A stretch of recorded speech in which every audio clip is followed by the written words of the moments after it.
Baik, seperti yang kita janjikan bagi ceramah Ramadan bulan mulia pada hari ini di hujung minggu ini memperkatakan mengenai dengan di manakah kedudukan puasa kita ni. Bersama dengan kita pada pagi ini ialah Yang Mulia Ustaz Haji Badruddin bin Haji Basar. Assalamualaikum Ustaz. Waalaikumsalam warahmatullahi wabarakatuh. Selamat pagi dan selamat datang. Selamat pagi, alhamdulillah saya. Pagi. Baik, memperkatakan mengenai dengan topik kita, memandangkan kita ni juga berada di hujung bulan Ramadan, jadi ingin juga mempertingkatkan lagi ilmu kita ni dan pastinya juga amal ibadah kita ni untuk kita meraih keberkatan di hari-hari terakhir Ramadan ini. Jadi sebagai mukadimah, apakah kedudukan puasa bagi Ramadan, puasa Ramadan bagi umat Islam? Silakan Ustaz. Terima kasih. Serinah dan Hani insyaAllah. Bismillahirrahmanirrahim. Alhamdulillahirabbil alamin wassalatu wassalamu ala asyrafil anbiya'i wal mursalin sayyidina Muhammadin wa ala alihi wa sahbihi ajma'in. Allahumma hidatan lil muttaqin. Alhamdulillahillazi hadana li hadza wa ma kunna linahtadiya laula an hadanallah. Rabbi shrah li sadri wa yassir li amri wahlul 'uqdatam min lisani yafqahu qawli. Alhamdulillahil qail a'udzubillahi minasyaitonir rajim. Ya ayyuhallazina amanu kutiba alaikumusiyam kama kutiba alal ladzina min qablikum la'allakum tattaqun. Wahai orang beriman, telah diwajibkan ke atas kamu berpuasa seperti mana yang telah diwajibkan ke atas umat-umat yang sebelum kamu agar kamu menjadi orang yang bertakwa. Artinya tujuan Allah SWT mewajibkan puasa kita ini adalah untuk mencapai tingkat ketakwaan kepada Allah Subhanahu Wa Taala, iaitu sentiasa melakukan apa yang disuruhnya, diperintahkannya dan menjauhi segala larangan, dan itulah antara tujuannya kenapa Allah mewajibkan berpuasa kita ini dan juga untuk kebaikan kita ini juga. Baik, alhamdulillah hari ini sudah masuk 25 Ramadan. Artinya tadi dah puasa 24 hari setengah. Setengah mesti ada tu kalau dulu anak-anak setengah tu artinya yang dia maunya tu dia mau sehari tu dia mau setengah dulunya artinya dan ini dah 24 hari setengah sudah berpuasa alhamdulillah. Dan juga kita ni sudah masuk 10 malam terakhir bulan Ramadan, 10 hari terakhir bulan Ramadan, dan mudah-mudahan segala amal ibadat kita ni, puasa kita ni akan diterima oleh Allah Subhanahu Wa Taala. Dan kita ni dalam 25 hari ini kita ni perlu juga kita ni periksai apa telah tadi lakukan dalam puasa kita ni. Di mana kedudukan puasa kita ni? Adakah puasa kita ni itu adalah hanya sekadar berpuasa macam itu kan? Indah melakukan apa-apa amalan ataupun tadi isi dengan amalan-amalan yang dianjurkan oleh agama Islam, terlebih-lebih lagi seperti mana yang dianjurkan oleh baginda Rasulullah SAW. InsyaAllah kita akan mencapai keberkatan dan juga akan mencapai objektif berpuasa itu jadi orang yang bertakwa insya-Allah. Baik. Dan para ulama mengatakan ada 3 peringkat puasa orang ini. 3 peringkat. Peringkat yang pertama puasa orang awam. Artinya puasa orang awam ini artinya orang itu berpuasa sahaja tapi masih melakukan perkara yang dilarang. Misalnya mengumpat misalnya, ataupun kira berkaca-kaca kepada yang dah baik-baik. Artinya ia berpuasa, sah puasanya, ia tidak makan dan minum, tapi ia masih melakukan perkara yang makruh dan perkara yang dilarang dan mengabaikan perkara yang dianjurkan oleh Nabi Muhammad SAW, sunnah Nabi SAW. Itu yang pertama, puasa orang awam. Yang kedua, puasa orang khas. Ini naik sedikit tingkatannya ni. Artinya ia berpuasa, tidak makan dan minum, ia menghindari perkara yang batalkan puasa dan menghindari perkara-perkara yang boleh mengurangkan pahala puasa, dan juga diorang membuat amalan-amalan, menambah amalan-amalan untuk mengisi ataupun merebut pahala yang disediakan dalam bulan Ramadan itu. Artinya beramal, ia puasa juga, beramal juga ya, menjauhi perkara yang dilarang juga insya-Allah. Dan ketiga lagi perkara tingkatan paling khas. Ini ia berpuasa, ia tidak membuat perkara yang baik, ia menjauhi perkara yang baik, ia menghindar dan ia mengisi perkara-perkara yang dianjurkan, membaca Quran, banyak berzikir, banyak perkara-perkara yang baik, dan juga hatinya sentiasa ingat kepada Allah SWT. Artinya sentiasa ingat kepada Allah Taala, berzikir kepada Allah SWT. Artinya inilah tingkatan yang paling atas. Jadinya kenapa kita ini merujuk kepada sabda baginda Rasulullah SAW dalam satu hadis mengatakan, berapa ramai orang yang berpuasa, mereka tidak mendapat apa-apa kecuali faedah atau manfaat daripada puasanya itu. Dia berpuasa apa tu, tidak dapat manfaat daripada puasanya itu kecuali ia merasa lapar dan juga kering lehernya. Artinya sekadar jaspas. Artinya dia puasa, ia berpuasa ya, tapi dia makan dan minum, artinya aturannya dapatnya. Mengalir saya cuma artinya. Tapi sedangkan tujuan berpuasa itu kita isi dengan perkara yang baik untuk ini sebagai tarbiyah ataupun madrasah untuk kita menjadi orang yang bertakwa. Artinya pengisian dalam itu perlu ditingkatkan untuk mencapai tingkatan yang diharapkan, itu tingkatan yang antara 3 tadi itu kita berbalik kepada kita ni, kita cek balik puasa kita ni. Dan kita lihat balik juga antara tujuan puasa juga. Allah mensyaratkan puasa itu untuk mengekang hawa nafsu kita ni. Hawa nafsu ni macam-macam. Nafsu makan. Ini memang ni. Sebab tu ni disuruh orang apa? Antaranya dia boleh makan dari siang, dari subuh tu, masuk subuh sampai ke maghrib tu, dia boleh makan supaya orang tadi menahan nafsu ketani itu, makan tadi itu, kerana dan terlihat pun juga kalau ketani, istilah ketani ini kalau makan itu no berhenti. Pagi, sarapan pagi sudah pukul 10 makan lagi mutabak. Pukul tengah hari makan lagi, lain lagi makan kitang berabus, bilis berbus pohon, ada padi lagi dipirik lagi apa tu, lima kastur lagi apa, beirop, 3 kali sudah tu. Haiti lagi sekarang. Cucuran, kolomi tiap itu pindah. Maghrib lagi sekarang terselurkan mengikari. Mengikari itu tahu terselurkan mengikari anunya. Lepas kerja, kerja macam telur tu anunya.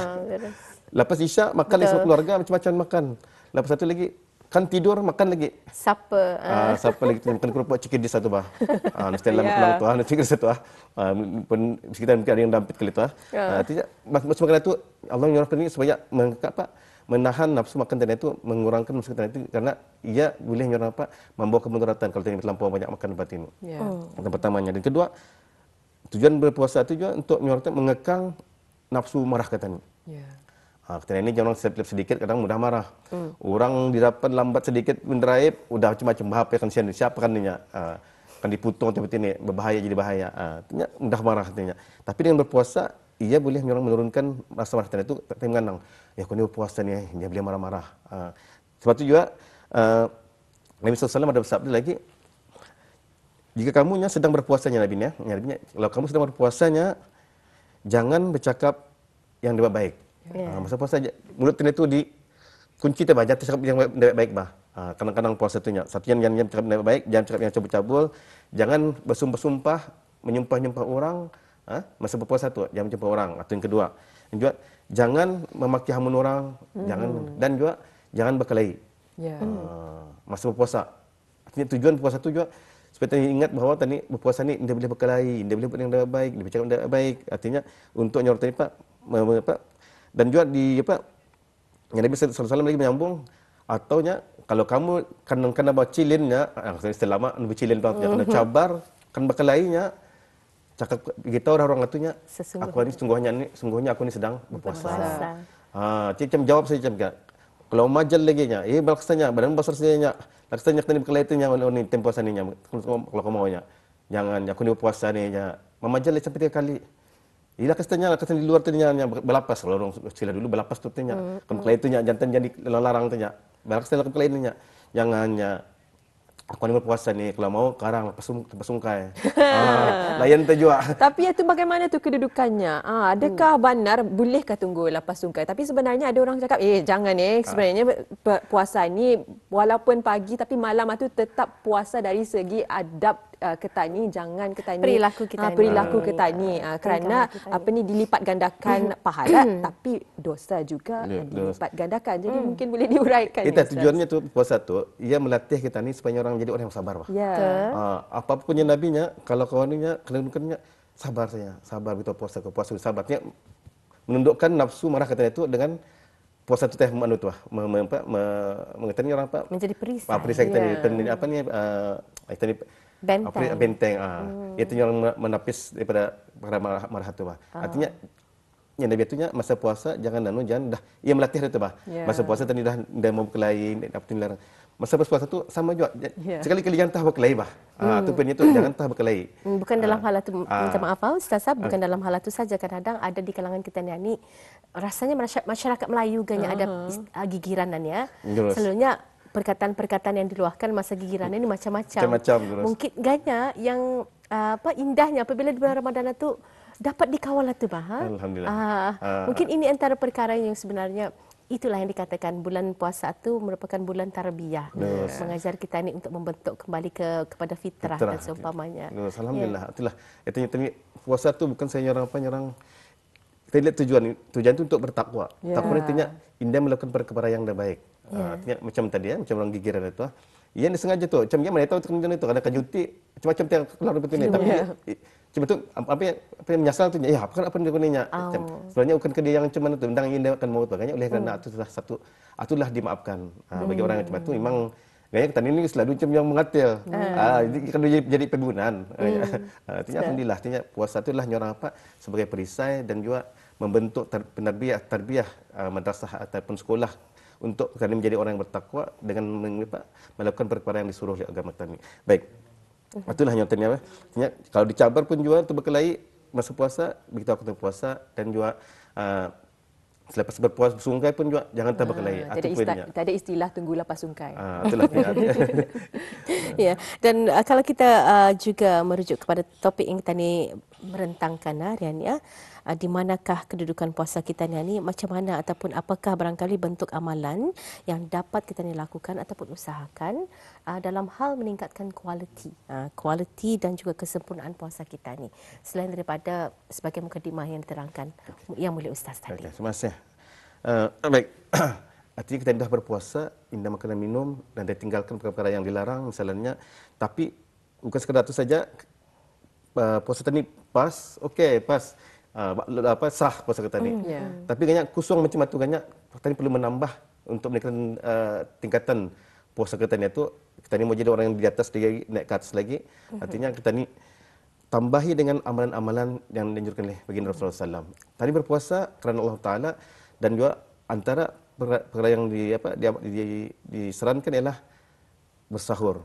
Artinya sebelum kita berpuasa, sahur itu tadi amalkan. Kerana Nabi SAW memberitahu bersahurlah kamu kerana dalam sahur itu ada keberkatan. Ikut sunnahnya lah, kayak makan rutab, minum air. Paling kurang minum air. Jangan dipajal-pajal macam terbangun pukul berapa? Kerana sudah 4.50 lebih. Terbangun pukul tinggal 3 minit lagi. Mau jangan memasak. Belum termasak. Itu opinion. Yang masakkan dia, yang masak merah dia. Baru makan daripada licak.